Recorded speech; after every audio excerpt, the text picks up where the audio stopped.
Radio Tehran, শুরু হচ্ছে বিশ্ব সংবাদ।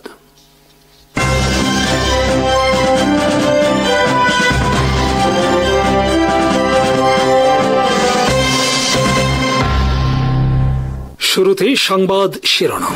আসসালামু আলাইকুম। নিউ ইয়র্ক টাইমসের খবরে বলা হয়েছে, ইরান ইসরায়েল পরবর্তী যুদ্ধ সময়ের ব্যাপার মাত্র। এবার ইসরায়েলের বিরুদ্ধে 1 থেকে 2000 ব্যালিস্টিক মিসাইল হামলার প্রস্তুতি নিচ্ছে ইরান।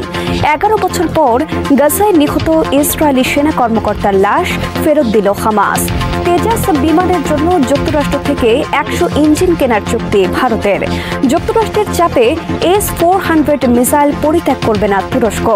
গাজায় আরও 25,000 নতুন ইহুদি বসতি স্থাপনের দরপত্র ইসরায়েলের।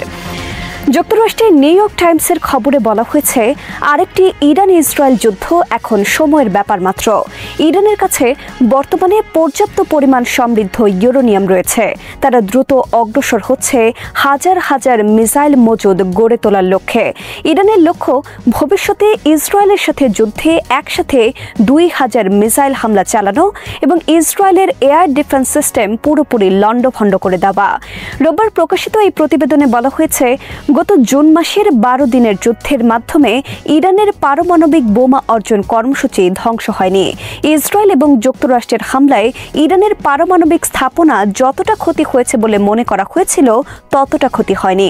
ফলে উভয় দেশ এখন আরেকটি বড় যুদ্ধের প্রস্তুতি নিয়ে অগ্রসর হচ্ছে। নিউ ইয়র্ক টাইমসের খবরে বলা হয়েছে, ইসরায়েলের কর্মকর্তারা মনে করে ইরানের কাছে বর্তমানে যে পরিমাণ সমৃদ্ধ ইউরেনিয়াম মজুদ রয়েছে তা দিয়ে তারা 11টি পারমাণবিক বোমা বানাতে সক্ষম। এসব ইউরেনিয়াম তারা নিরাপদ স্থানে সংরক্ষণে সক্ষম হয়েছে জুন মাসের যুদ্ধ শুরুর আগে। প্রতিবেদনে বলা হয়েছে, অপর যে কারণে ইরান ইসরায়েল যুদ্ধ শুরু হতে পারে তা হল ইরান যুক্তরাষ্ট্র বর্তমানে চলমান দ্বন্দ্ব। ডোনাল্ড ট্রাম্প একজন কট্টর ইরান বিরোধী এবং যুক্তরাষ্ট্রের সাথে ইরানের অচলাবস্থা আরও তিক্ত পর্যায়ে পৌঁছালে তিনি সমর্থন ইসরায়েলকে অনুমতি দিতে পারেন ইরান আক্রমণের। জুন মাসেও ইরানে হামলার আগে ট্রাম্পের অনুমতি নিয়েছিল ইসরায়েল। নিউ ইয়র্ক টাইমসের প্রতিবেদনে বলা হয়েছে, মিসাইল মজুদ বৃদ্ধির লক্ষ্যে বর্তমান দিনরাত কাজ করছে ইরানের সমরাস্ত্র নির্মাতা প্রতিষ্ঠানগুলো। জুন মাসের 12 দিনের যুদ্ধে ইরান ইসরায়েলের উদ্দেশ্যে কমপক্ষে 500 ব্যালিস্টিক মিসাইল এবং 1100 ড্রোন হামলা চালায়, যার 92 ভাগ ইসরায়েল আকাশে ধ্বংস করে। কিন্তু এবার ইরানের লক্ষ্য একসাথে ইসরায়েলের উদ্দেশ্যে 2000 মিসাইল হামলা চালানো এবং তাদেরকে সম্পূর্ণ অপ্রস্তুত করে দেওয়া এই হামলা মোকাবেলায়। নিউ ইয়র্ক টাইমসকে এই তথ্য জানিয়েছেন ইন্টারন্যাশনাল ক্রাইসিস গ্রুপের প্রকল্প পরিচালক আলী ভাইজ। আলী ভাইজ বলেন, ইসরায়েল মনে করে ইরানে তাদের হামলার লক্ষ্য এখনো অর্জিত হয়নি, ফলে তারা আবার হামলা চালাবে ইরানে। আর ইরান এই হামলা মোকাবেলায় এবার ডাবল প্রস্তুতি নিয়ে অগ্রসর হচ্ছে। আলী ভাইজ বলেন, ইরানের পারমাণবিক কর্মসূচি বন্ধের লক্ষ্যে পশ্চিমাদের সাথে আলোচনার মাধ্যমে সুরাহার কোনো সম্ভাবনা নেই।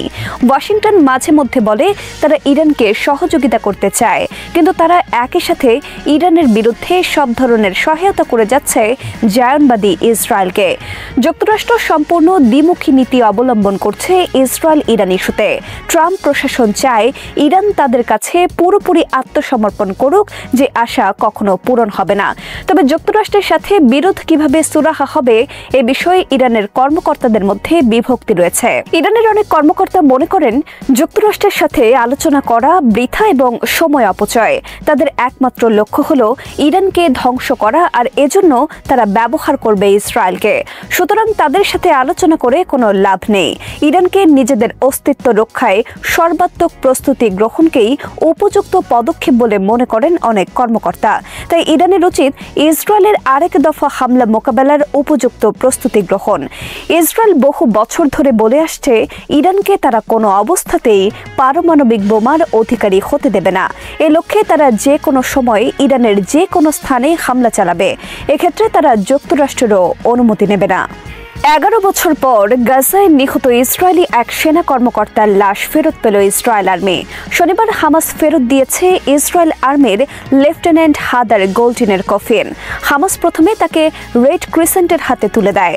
এরপর ইসরায়েল ফরেনসিক পরীক্ষার মাধ্যমে নিশ্চিত হয় এটাই হাদার গোল্ডিনের লাশ। এরপর তাকে নিয়ে যাওয়া হয় তার পরিবারের কাছে।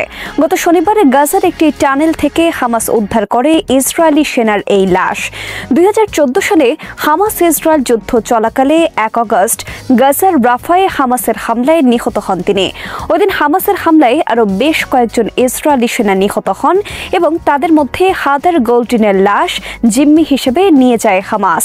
গত 11 বছর ধরে তার লাশ ছিল হামাসের একটি টানেলে। রোববার তার লাশ ফেরত দেওয়ার মাধ্যমে অবসান ঘটল হামাসের কাছে থাকা ইসরায়েলের সবচেয়ে দীর্ঘ কোনো জিম্মির। হামাস রেড ক্রিসেন্টকে সাথে নিয়ে গত শনিবার গাজার রাফার যেই টানেল থেকে হাদার গোল্ডিনের লাশ উদ্ধার করে সেই টানেলটি বর্তমানে ইসরায়েল আর্মির নিয়ন্ত্রণে। সেখানে একটি টানেলে হামাসের 100 থেকে 200 জন সেনা আটকা পড়ে আছে। হামাস দাবি করেছিল আটকা পড়া সব সেনাদের মুক্তি দিতে হবে হাদার গোল্ডিনের লাশ ফেরত নিতে হলে। টাইমস অফ ইসরায়েলের খবরে বলা হয়েছে, তবে হামাস যোদ্ধাদের ফেরত নেওয়া ছাড়াই রোববার হামাস হাদার গোল্ডিনের লাশ ফেরত দিয়েছে। আর এক্ষেত্রে মধ্যস্থতা করেছে তুরস্ক। তুরস্ক যুক্তরাষ্ট্রকে সাথে নিয়ে বর্তমানে চেষ্টা চালিয়ে যাচ্ছে আটকা পড়া হামাস যোদ্ধাদের ফেরত আনার বিষয়ে। তবে তারা সবাই জীবিত আছেন কিনা তা নিশ্চিত নন অনেকে। গাজা যুদ্ধ পরিস্থিতি নিয়ে আলোচনার জন্য বর্তমানে ইসরায়েলে অবস্থান করছেন ডোনাল্ড ট্রাম্পের জামাতা জারেড কুশনার। এদিকে ফিলিস্তিনের পশ্চিম তীরে ইসরায়েল নতুন করে 25,000 ইহুদিদের বসতি স্থাপন করবে। এজন্য নির্মাণ করা হবে 5,660টি নতুন বাড়ি। এ লক্ষ্যে ইতিমধ্যে দরপত্র আহ্বান করা হয়েছে। রোববার এই খবর প্রকাশ করেছে টাইমস অফ ইসরায়েল। পশ্চিম তীরে ফিলিস্তিন রাষ্ট্র নামে পরিচিত। এটি 1967 সাল থেকে ইসরায়েলের দখলে। ইসরায়েল এখানে সেই থেকে 8 লাখের বেশি ইহুদিদের বসবাসের ব্যবস্থা করেছে ফিলিস্তিনিদের জায়গা জমি দখল করে। প্রতিদিন ইসরায়েলি পুলিশ ও নিরাপত্তা বাহিনীর সাথে ইসরায়েলের এসব অবৈধ স্যাটেলাররা হামলা পরিচালনা করছে ফিলিস্তিনিদের ওপর। তারা অস্ত্রের জোরে দখল করছে ফিলিস্তিনিদের ফসলের ক্ষেত, জমি জমা। যখন তখন ভেঙে দিচ্ছে ফিলিস্তিনিদের বাড়িঘর। বর্তমানে স্যাটেলাররা বিভিন্ন এলাকায় ফিলিস্তিনিদের বাধা দিচ্ছে বাগান থেকে জলপাই সংগ্রহে। প্রতিদিন কোথাও না কোথাও ইহুদি স্যাটেলারদের হামলায় নিহত হচ্ছে ফিলিস্তিনিরা। ভারত তাদের নিজস্ব তৈরি তেজাস যুদ্ধ বিমানের জন্য যুক্তরাষ্ট্র থেকে 100টি ইঞ্জিন কিনবে।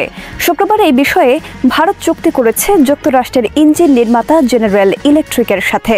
তেজাস বিমান নির্মাণ করে ভারতের রাষ্ট্রীয় প্রতিষ্ঠান হিন্দুস্তান অ্যারোনটিক্যালস লিমিটেড বা হাল।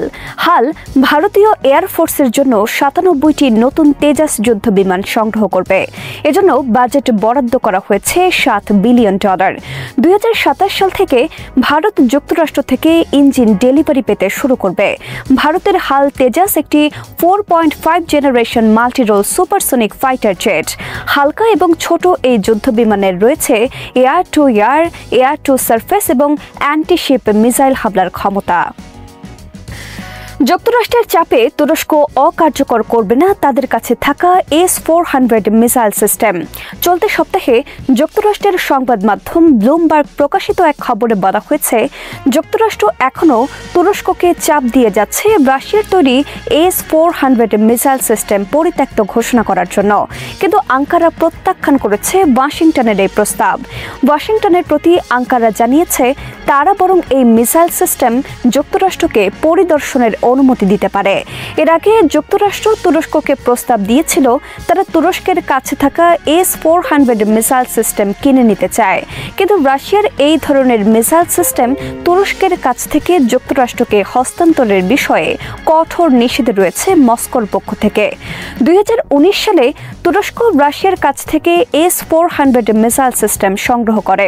এরপর 2020 সালে যুক্তরাষ্ট্র তুরস্কের ওপর অস্ত্র নিষেধাজ্ঞা আরোপ করে। তুরস্ককে বের করে দেয় F-35 স্টেলথ ফাইটার কর্মসূচি থেকে। একই সাথে তুরস্কের কাছে F-16 ফাইটার জেট বিক্রিও বন্ধ করে দেয়। তবে তুরস্কের প্রেসিডেন্ট রিসেপ তাইয়েপ এরদোয়ান গত সেপ্টেম্বরে হোয়াইট হাউসে ডোনাল্ড ট্রাম্পকে প্রস্তাব দিয়েছেন 40টি F-35 ফাইটার জেট কেনার জন্য। ট্রাম্পও তাতে রাজি। ট্রাম্প বলেছেন এজন্য তুরস্ককে কিছু একটা করতে হবে। এদিকে ভারত ও রাশিয়ার কাছ থেকে S-400 মিসাইল সিস্টেম সংগ্রহ করলেও যুক্তরাষ্ট্র আজ পর্যন্ত এজন্য ভারতের ওপর কোনো নিষেধাজ্ঞা আরোপ করেনি। এটা যুক্তরাষ্ট্রের একটি প্রকাশ্য দ্বিমুখী নীতি মুসলিম দেশগুলোর ক্ষেত্রে। রাশিয়া 2018 সালে বিশ্বের কাছে কয়েকটি অত্যাধুনিক অস্ত্র দেখিয়ে রাজনৈতিক ও সামরিক ম্যানুভার শুরু করে। সেখানে সবচেয়ে আলোচিত হয় KH-47M2 বা কল্পনায় ড্যাগার নামে পরিচিত কিনঝাল। রাশিয়ার প্রেসিডেন্ট ভ্লাদিমির পুতিন এই অস্ত্রকে অপরাজেয় হিসেবে উপস্থাপন করেছিলেন।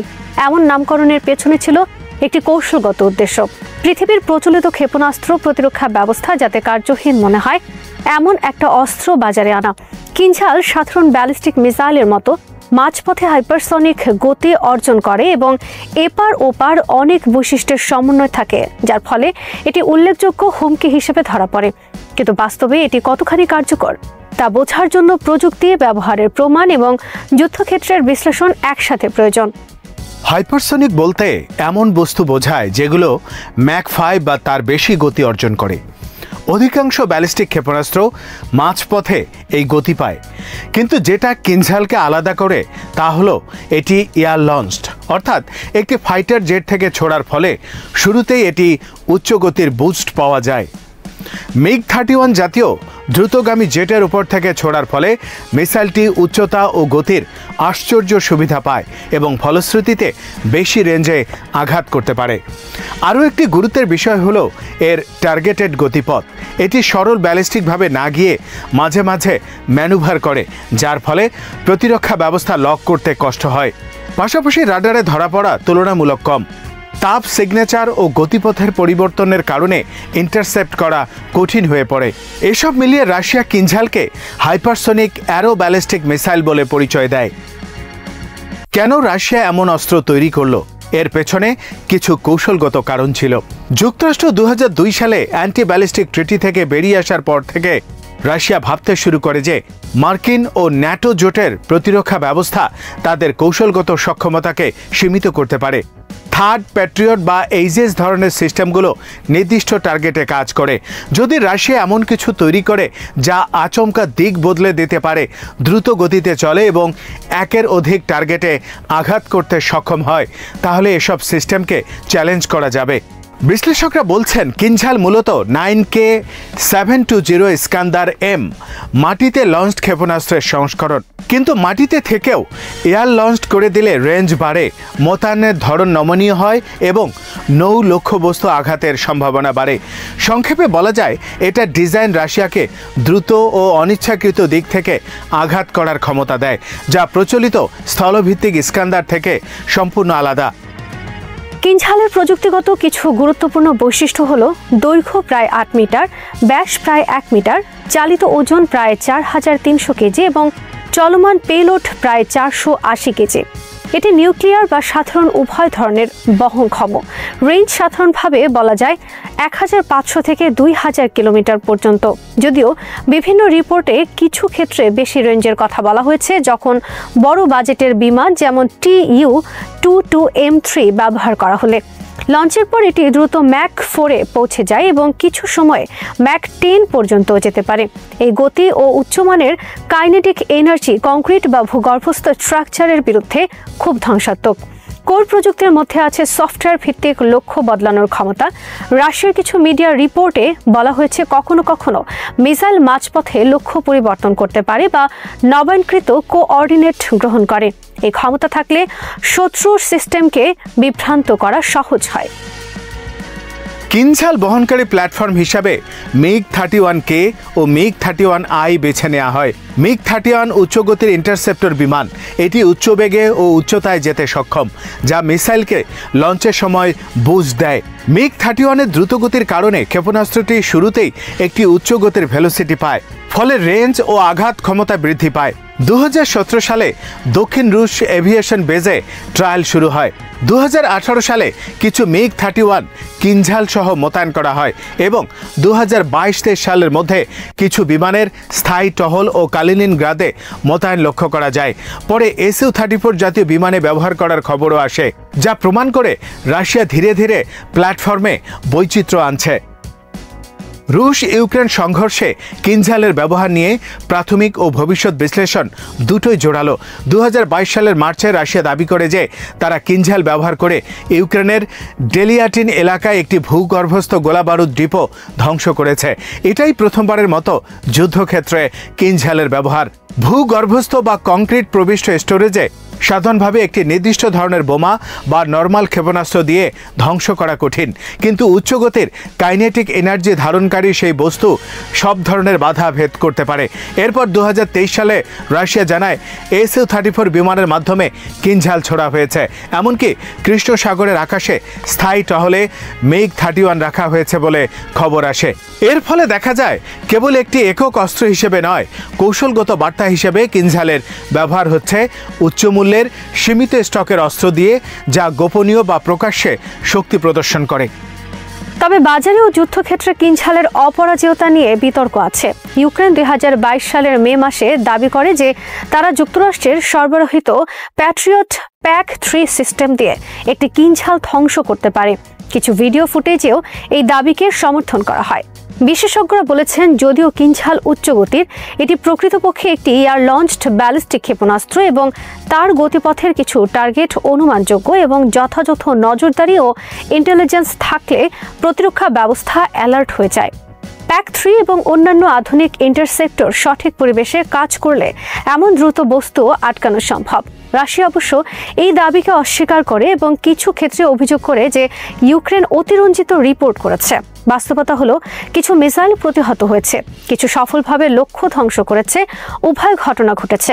ফলে বলা যায় কিনঝাল সম্পূর্ণ অনিরুদ্ধ নয়, তবে ইন্টারসেপ্ট করা অত্যন্ত চ্যালেঞ্জিং এবং সফলতার জন্য উচ্চমানের রাডার, রিয়েল টাইম ট্র্যাকিং এবং পর্যাপ্ত ইন্টারসেপ্টর দরকার। কৌশলগত দিক থেকে কেন কিনঝাল রাশিয়ার জন্য গুরুত্বপূর্ণ? প্রথমত, এর রেঞ্জ ও লঞ্চিং প্ল্যাটফর্মের কারণেই ইউরোপীয় বড় শহর বা সামরিক ঘাঁটিগুলো কৌশলগতভাবে ঝুঁকির মধ্যে পড়েছে। বিশেষ করে কালিনিনগ্রাদ অঞ্চলের মতো জায়গা থেকে কম সময়ের মধ্যে আঘাত হানার সক্ষমতা রয়েছে। দ্বিতীয়ত, এয়ার লঞ্চড হওয়ায় আক্রমণের দিক ও সময়ের আগে থেকে বোঝা কঠিন, ফলে প্রতিরক্ষা ব্যবস্থাকে সার্বক্ষণিক সতর্ক থাকতে হয়। তৃতীয়ত, স্টক সীমিত হলেও একটি উচ্চমূল্যের লক্ষ্য ধ্বংসে একাধিক ছোট অস্ত্রের তুলনায় বেশি কৌশলগত প্রভাব পড়তে পারে। এই কারণে কিনঝালকে রুশ নেতা ও মিডিয়া প্রভাব প্রদর্শনের জন্য ব্যবহার করতে পছন্দ করে। তবে কিনঝালের কিছু সীমাবদ্ধতাও রয়েছে। উৎপাদন সীমিত, উচ্চ প্রযুক্তির অংশ ও নির্দিষ্ট ইঞ্জিন, কম্পোজিট ও চিপ সাপ্লাই দরকার। পশ্চিমা নিষেধাজ্ঞা ও বাজার সংকট এসব জিনিসে বাধা সৃষ্টি করে। MiG-31 বিমান স্বয়ং কম সংখ্যায় আছে এবং পুরনো এসব বিমানকে বিশেষভাবে রেট্রিফিট করে ব্যবহার করা খরচ সাপেক্ষ।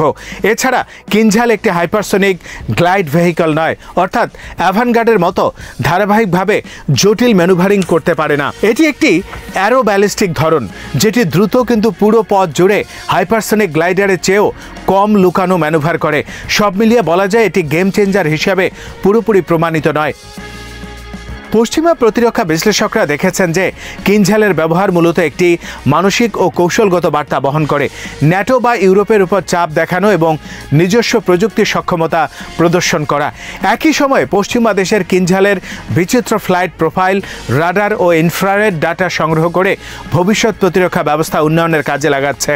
এই বিশ্লেষণগুলির ভিত্তিতে ইউরোপ ও যুক্তরাষ্ট্র নতুন ধরনের ইন্টারসেপ্টর ও রাডার নেটওয়ার্ক উন্নয়নে তৎপর হয়েছে, যেমন গ্লাইড ফেস ইন্টারসেপ্টরস, উন্নত লং রেঞ্জ রাডার, এমনকি লেজার ভিত্তিক বর্ম বিধ্বংসী প্রযুক্তি নিয়ে কাজ ত্বরান্বিত হয়েছে। ভূরাজনৈতিক প্রভাবও প্রবল। কালিনিনগ্রাদে MiG-31 মোতায়েনের সংবাদ ইউরোপীয় নিরাপত্তা পরিবেশে ঢেউ তুলেছিল। পোল্যান্ড ও বাল্টিক রাষ্ট্রগুলো তাদের প্রতিরক্ষা বাড়ানোয় প্রবণ হয়েছে। জার্মানি ও অন্যান্যরা নিরাপত্তার ক্ষেত্রে নতুন অন্বেষা শুরু করেছে। রাশিয়া কেন এ ধরনের অস্ত্র প্রচার করবে তার এক অর্থ হলো আন্তর্জাতিক অঙ্গনে নিজের সামর্থ্য প্রদর্শন করা। এটি অভ্যন্তরীণভাবে পুতিন শাসনকে শক্ত করার কাজে লাগতে পারে এবং বাইরের দিকে একটি শক্তিশালী ইমেজ তৈরি করে। কিন্তু সেই সঙ্গে মার্কিন ও ন্যাটো প্রতিরক্ষা তৎপরতা বেড়ে যাওয়ায় ভবিষ্যতে এ ধরনের প্রযুক্তি প্রতিযোগিতা আরও তীব্র হবে। চীন, ভারত ও অন্যান্য দেশ ইতোমধ্যেই হাইপারসনিক গবেষণায় আগ্রহ দেখাচ্ছে। যুদ্ধক্ষেত্রে পর্যবেক্ষণ বলে রাশিয়া কিনঝালকে সীমিত ফ্রিকোয়েন্সিতে ব্যবহার করেছে, কারণ এর সংখ্যা কম, মূল্য অনেক বেশি এবং প্রতিদিনের অপারেশনগুলোর জন্য এটি দক্ষ নয়। একাধিক ক্ষেত্রেই এটি প্রচারমূলক হিসেবে ব্যবহৃত হয়েছে, অর্থাৎ সফলতা প্রচারের মাধ্যমে প্রতিপক্ষকে মানসিক চাপ দেয়া। ডিলিয়েটিন ডিপো আঘাতের ঘটনা, যেখানে রাশিয়ার দাবি বাস্তবেই ঘটেছে, তার একটি নজির হিসেবেও পরিচিত। অন্যদিকে ইন্টারসেপ্টের কিছু ঘটনা আছে যা প্রমাণ করে কিনঝাল সম্পূর্ণ অপরাজেয় নয়। সংক্ষিপ্তভাবে বলা যায়, কিনঝাল একটি অত্যন্ত নির্দিষ্ট প্রয়োজনে ব্যবহৃত উচ্চ মূল্যের কৌশলগত অস্ত্র, যা বড় গঠনগত বা মনস্তাত্ত্বিক প্রভাব রাখতে পারে, কিন্তু সাধারণ ফিল্ড অপারেশন বা দৈনন্দিন যুদ্ধে তৈরি রাখার মতো সস্তা বা বিস্তৃত অস্ত্র নয়। সার্বিক মূল্যায়নে দেখা যায় কিনঝাল প্রযুক্তিগতভাবে উন্নত, দ্রুত এবং টার্গেটে অনন্য। কিছু ক্ষেত্রে প্রতিরক্ষা ব্যবস্থা হতাশ করতে পারে, কিন্তু উৎপাদন সীমাবদ্ধতা, ইন্টারসেপ্ট সম্ভাব্যতা এবং অপারেশনাল সীমাবদ্ধতার কারণে এটিকে অপ্রতিরোধ্য বলা যাবে না। এটি রাশিয়ার জন্য একটি প্রেস্টিজ উইপন। সবশেষে বলা যায়, কিনঝাল রাশিয়ার সামরিক কৌশলের নতুন মাত্রা যোগ করেছে, বিশেষত কৌশলগত বার্তা ও উচ্চমানের লক্ষ্যবস্তুতে আঘাত করার ক্ষেত্রে। তবে এটি গ্রস লেভেলে যুদ্ধের ধরন বদলে দিয়ে অল ডোমিনেটিং অস্ত্র নয়। এটি নির্দিষ্ট পরিস্থিতিতে খুবই ক্ষতিকর, কিন্তু প্রতিহত করা অসম্ভব নয়। এখন বিশ্বের মনোযোগ সেই দিকে যে কত দ্রুত পশ্চিমা প্রতিরক্ষা ব্যবস্থা নিজেকে খাপ খাইয়ে নিতে পারছে এবং কিভাবে ভবিষ্যৎ হাইপারসনিক ও জ্যামিতিক প্রতিরক্ষার নকশা উন্নত করা হবে। ইসরায়েলি সেনাদের মধ্যে আত্মহত্যার ক্রমবর্ধমান প্রবণতা নজিরবিহীন সংকটে পরিণত হয়েছে।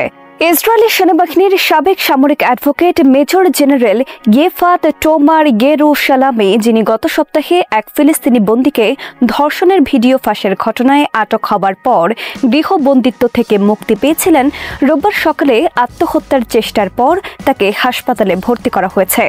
এমন সময় এই ঘটনার সামনে এলো যখন ইসরায়েলি সেনা কর্মকর্তা ও সৈনিকদের মধ্যে আত্মহত্যার প্রবণতা ভয়াবহভাবে বৃদ্ধি পেয়েছে। বিশ্লেষকরা জানিয়েছেন, যুদ্ধক্ষেত্রে পরাজয়, বেসামরিক ফিলিস্তিনিদের ওপর গণহত্যার মানসিক চাপ এবং হতাশা ইসরায়েলি সেনাবাহিনীকে আত্মহত্যার দিকে ঠেলে দিচ্ছে। আত্মহত্যার প্রবণতা মূলত গাজা যুদ্ধ থেকে উদ্ভূত মানসিক চাপ ও নৈতিক পতনের ফল। ইসরায়েলি পার্লামেন্ট নেসেটের গবেষণা কেন্দ্রের তথ্য অনুযায়ী 2017 সাল থেকে 2025 সালের মাঝামাঝি পর্যন্ত অন্তত 124 জন ইসরায়েলি সেনা আত্মহত্যা করেছেন। তাদের মধ্যে 68% ছিলেন বাধ্যতামূলক সেনা সেবায় নিয়োজিত সৈনিক এবং 2/3 বেশি ছিলেন সক্রিয় যুদ্ধ ইউনিটের সদস্য। বিশেষজ্ঞরা বলছেন, গাজা থেকে ফিরে আসার পর অনেক সেনা তীব্র মানসিক বিকার, বেসামরিক হত্যাযজ্ঞের অপরাধ বোধ এবং আবারও যুদ্ধে যেতে হবে এই আশঙ্কা থেকে আত্মহত্যার মতো ভয়ানক পথ বেছে নিয়েছেন। অনেক সেনা সদস্য জানিয়েছেন, বেসামরিক মানুষ হত্যা, বিশেষ করে শিশুদের ওপর বোমা বর্ষণের মতো কর্মকাণ্ডের নৈতিক চাপ তাদের মধ্যে গভীর লজ্জা, শূন্যতা ও হতাশা তৈরি করেছে, যা পর্যাপ্ত মানসিক সহায়তার অভাবে আত্মহত্যার মানসিকতা সৃষ্টি করছে। ইসরায়েলি সেনাবাহিনী এই পরিস্থিতি মোকাবেলায় মানসিক পরামর্শ কেন্দ্র ও হেল্পলাইন চালু করেছে। তবে বিশ্লেষকদের মতে, সেনাবাহিনীর কঠোর সংস্কৃতি কার্যকর চিকিৎসায় বাধা সৃষ্টি করছে। অনেক সেনা সামাজিক বা পেশাগত কলঙ্কের ভয়ে নিজেদের বিষণ্ণতার লক্ষণ গোপন করে রাখছেন। এই সংকট এখন ইসরায়েলি সমাজকেও নাড়া দিচ্ছে। আত্মহত্যায় প্রাণ হারানো সেনাদের পরিবারগুলো সরকারকে এসব বিষয়ে স্বচ্ছভাবে প্রকাশ করা এবং এই মৃত্যুগুলোকে সেবারত অবস্থায় মৃত্যু হিসেবে স্বীকৃতি দেওয়ার আহ্বান জানাচ্ছে। হিব্রু ভাষার গণমাধ্যমগুলো সতর্ক করে জানিয়েছে, এই মানসিক ভাঙন ইসরায়েলের অভ্যন্তরীণ নিরাপত্তার জন্য গুরুতর হুমকি হয়ে উঠছে। বিশ্লেষকদের মতে, ইসরায়েলি সেনাবাহিনী আজ এমন এক যুদ্ধে লিপ্ত যা গাজা বা লেবাননে নয়, বরং তাদের নিজেদের বিবেকের ভেতরেই চলছে। আত্মহত্যার এই প্রবণতা এখন তাদের অভ্যন্তরীণ পতনের প্রতীক হয়ে উঠেছে, যা দশকের পর দশক ধরে দখল ও সহিংসতার ভিত্তির ওপর তৈরি। ইয়েমেনের আনসারুল্লাহ মুভমেন্ট সমর্থিত সশস্ত্র বাহিনীর chief of staff major general Yusuf al Madani Gaza ও ফিলিস্তিনের প্রতি সংহতি জানিয়ে ঘোষণা করেছেন, যদি ইসরায়েল আবার গাজায় যুদ্ধ শুরু করে তবে ইয়েমেন সামরিক অভিযান চালিয়ে ইসরায়েলি ভূখণ্ডের গভীরে প্রচণ্ড আঘাত হানবে এবং লোহিত সাগর ও আরব সাগরে ইসরায়েল সংশ্লিষ্ট জাহাজ চলাচলে নিষেধাজ্ঞা পুনর্বহাল করবে। রোববার ইয়েমেনে সামরিক গণমাধ্যমে প্রকাশিত এক বিবৃতিতে তিনি এই সতর্কবার্তা দেন। নিহত chief of staff major general Mohammad Abdul Karim al গামারির শাহাদাতে শোক প্রকাশ করায় ফিলিস্তিনি প্রতিরোধ আন্দোলন হামাসের সামরিক শাখা আল কাসাম ব্রিগেডসকে তিনি ধন্যবাদ জানান। আল মাদানি বলেন, আমরা গভীর শ্রদ্ধা ও কৃতজ্ঞতার সঙ্গে আপনাদের শোকবার্তা গ্রহণ করেছি। এতে আপনাদের আন্তরিক ভালোবাসা ও ভ্রাতৃত্বপূর্ণ সমবেদনা প্রতিফলিত হয়েছে। আপনারা বিশ্বস্ততা ও আন্তরিকতার যে দৃষ্টান্ত স্থাপন করেছেন তা আমাদের ইমানি ও জিহাদি বন্ধনের গভীরতাকে প্রকাশ করে, যা জায়নবাদী শত্রুর আগ্রাসনের বিরুদ্ধে ঐক্যবদ্ধ লড়াইয়ের ভিত্তিতে গড়ে উঠেছে। ইয়েমেনের সেনাপ্রধান আল কাসাম ব্রিগেডসের প্রশংসা করে বলেন, তারা ইমানি দৃঢ়তা ও আত্মত্যাগের এক অনন্য উদাহরণ বিশ্বকে দেখিয়েছেন। তাদের সংগ্রাম ইসলামের মহত্বের শক্তিশালী প্রমাণ, কারণ সত্যিকারের ইমান কখনো পরাজয় মেনে নেয় না। মেজর জেনারেল মাদানি আরও বলেন, আল কাসামের যোদ্ধারা ইমানি দৃঢ়তায় এমন এক শত্রুকে পরাস্ত করেছে যারা প্রযুক্তি, সম্পদ ও অস্ত্র শক্তিতে অনেক বেশি উন্নত ছিল। তাদের অদম্য লড়াই উন্মত্ত শত্রুদের আলোচনায় বসতে বাধ্য করেছে। তিনি আশ্বস্ত করে বলেন, ইয়েমেন আল কাসাম ব্রিগেডসের বিজয়ে আনন্দিত এবং তাদের ক্ষতিতে শোকাহত। আল মাদানি দৃঢ়ভাবে বলেন, যত ত্যাগেরই প্রয়োজন হোক, আমরা যৌথ লক্ষ্য অর্জনে অটল থাকব। ইসরায়েলি হামলায় আহত হয়ে মৃত্যুবরণ করা সাবেক chief of staff major general Mohammad Abdul Karim al গামারির শাহাদাতের পর ইউসুফ হাসান আল মাদানিকে ইয়েমেনের সশস্ত্র বাহিনীর নতুন চিফ অব স্টাফ জেনারেল হিসেবে নিয়োগ দেওয়া হয়। দীর্ঘদিন যুদ্ধক্ষেত্রে নেতৃত্বদানকারী অভিজ্ঞ সেনা কর্মকর্তা আল মাদানি বহু বছর ধরে সামরিক কৌশল ও অভিযান পরিচালনায় গুরুত্বপূর্ণ ভূমিকা রেখে আসছেন। তার নিয়োগ ইয়েমেনের বর্তমান সামরিক অবস্থান, বিশেষ করে গাজা ইস্যুতে তাদের আঞ্চলিক নীতির ধারাবাহিকতা বজায় রাখার ইঙ্গিত দিচ্ছে। ইসরায়েল জানিয়েছে, আন্তর্জাতিক রেড ক্রস কমিটির মাধ্যমে তারা রোববার এক ইসরায়েলি বন্দীর লাশ গ্রহণ করেছেন। হামাসের সামরিক শাখা আল কাসাম ব্রিগেডস নিশ্চিত করেছে লাশটি ইসরায়েলি সেনা কর্মকর্তা হাদার গোল্ডিনের, যা 2014 সাল থেকে তাদের হাতেই ছিল। ইসরায়েলি প্রধানমন্ত্রী বেনিয়ামিন নেতানিয়াহুর কার্যালয় এক বিবৃতিতে জানিয়েছে, লাশটি ইসরায়েলকে হস্তান্তর করা হয়েছে এবং পরিচয় নিশ্চিত করতে ডিএনএ পরীক্ষা সহ ফরেনসিক প্রক্রিয়া সম্পন্ন করা হচ্ছে। আল কাসামের পক্ষ থেকে জানানো হয়, বন্দি বিনিময় চুক্তির অংশ হিসেবে দক্ষিণ গাজার রাফা শহরের ইয়াবনা শিবির এলাকার একটি টানেল থেকে গোল্ডিনের লাশ উদ্ধার করা হয়। তারা জানান, উদ্ধার অভিযানটি আন্তর্জাতিক রেড ক্রস কমিটির সহায়তায় অত্যন্ত জটিল মানবিক ও সামরিক পরিস্থিতিতে সম্পন্ন হয়েছে। অবশিষ্ট দেহাবশেষ উদ্ধারে বিশেষজ্ঞ দল ও প্রযুক্তিগত সরঞ্জামের প্রয়োজন হবে, কারণ ইসরায়েলি হামলায় গাজায় ব্যাপক ধ্বংসযজ্ঞ হয়েছে। তবে হামাস জানায়, তারা এই প্রক্রিয়া শেষ করতে প্রতিশ্রুতিবদ্ধ।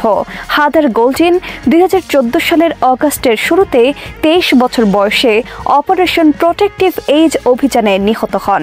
ইসরায়েলি গণমাধ্যমের তথ্যমতে তার লাশ আল কাসাম যোদ্ধাদের হাতে 11 বছর ধরে থাকলেও ইসরায়েল তা উদ্ধার করতে পারেনি।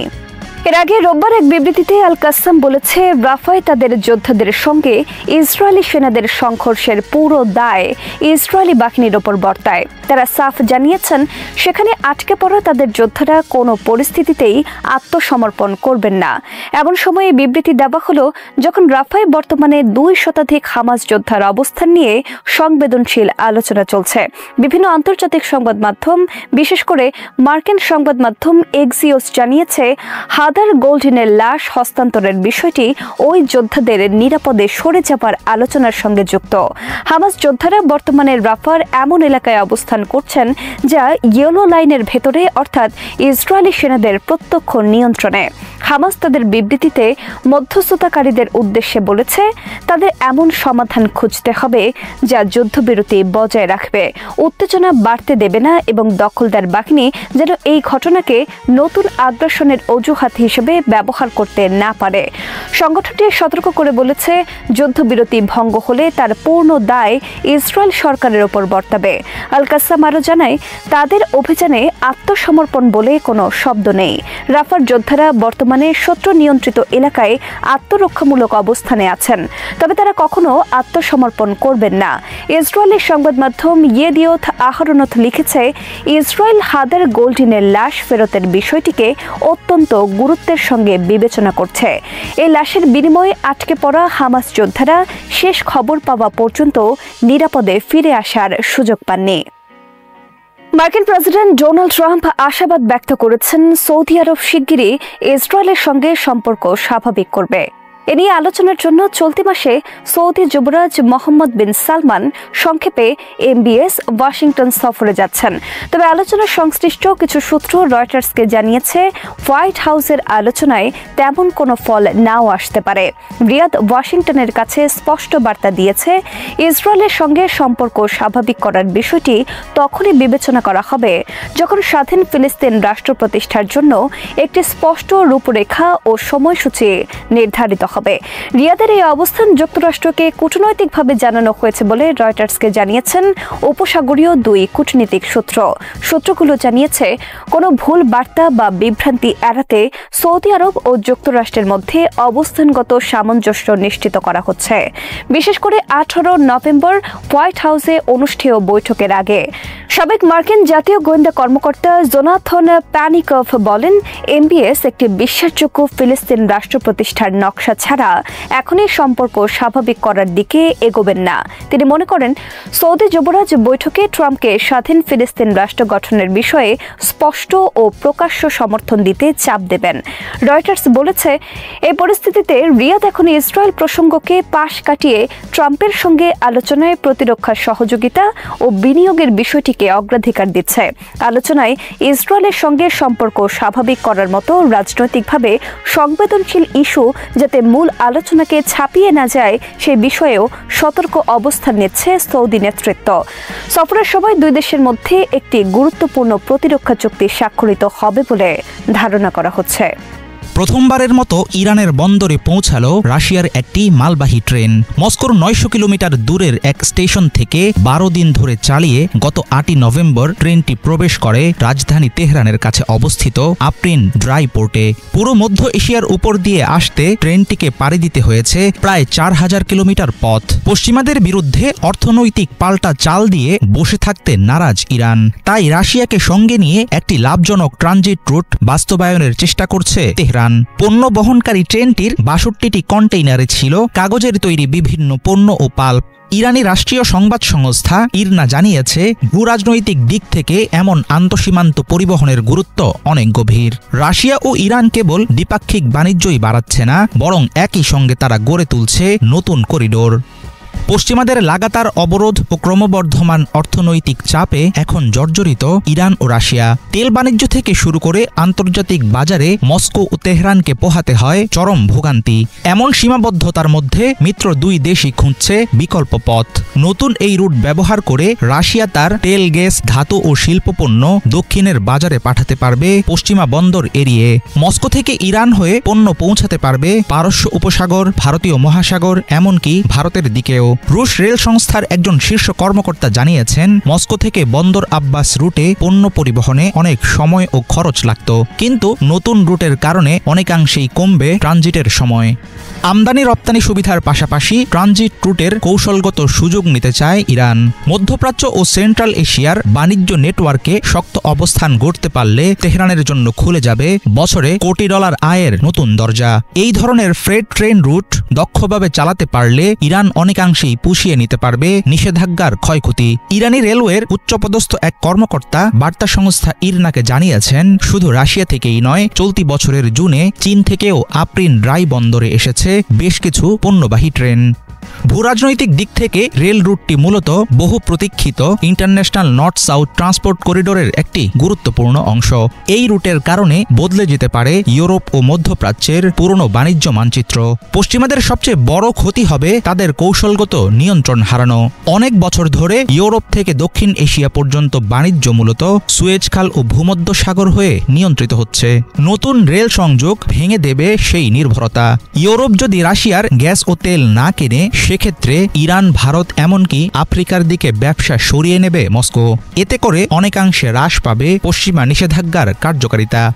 দীর্ঘদিন ধরে মধ্য এশিয়ায় চীনের বেল্ট অ্যান্ড রোড ইনিশিয়েটিভ প্রকল্প প্রসারিত হচ্ছে রাশিয়া ও ইরানকে কেন্দ্র করে। নর্থ সাউথ ট্রান্সপোর্ট করিডোর পুরোদমে শুরু হলে মধ্যপ্রাচ্যের জ্বালানি, ইউরোপের বাজার আর ভারত মহাসাগরের সমুদ্র বন্দরগুলোতে সহজেই প্রবেশাধিকার পাবে বেইজিং। ইতিমধ্যে ইরানে বৃহৎ শিল্প বিনিয়োগ করেছে চীন। তাদের কার্গো ট্রেন আরও আগেই পৌঁছেছে আফরিন পোর্টে। এখন রাশিয়া যুক্ত হওয়ায় আরও পাকাপোক্ত হচ্ছে করিডোরের বাস্তবতা। বিশ্লেষকেরা বলছেন, পশ্চিমা বিশ্বের একচেটিয়া বাণিজ্য দখলদারির বিরুদ্ধে নতুন এই রুটটি হতে পারে মোক্ষম এক জবাব। শ্রোতা বন্ধুরা, বিশ্ব সংবাদে এই ছিল আমাদের সর্বশেষ আয়োজন। সঙ্গে থাকার জন্য আপনাদের সবাইকে অসংখ্য ধন্যবাদ।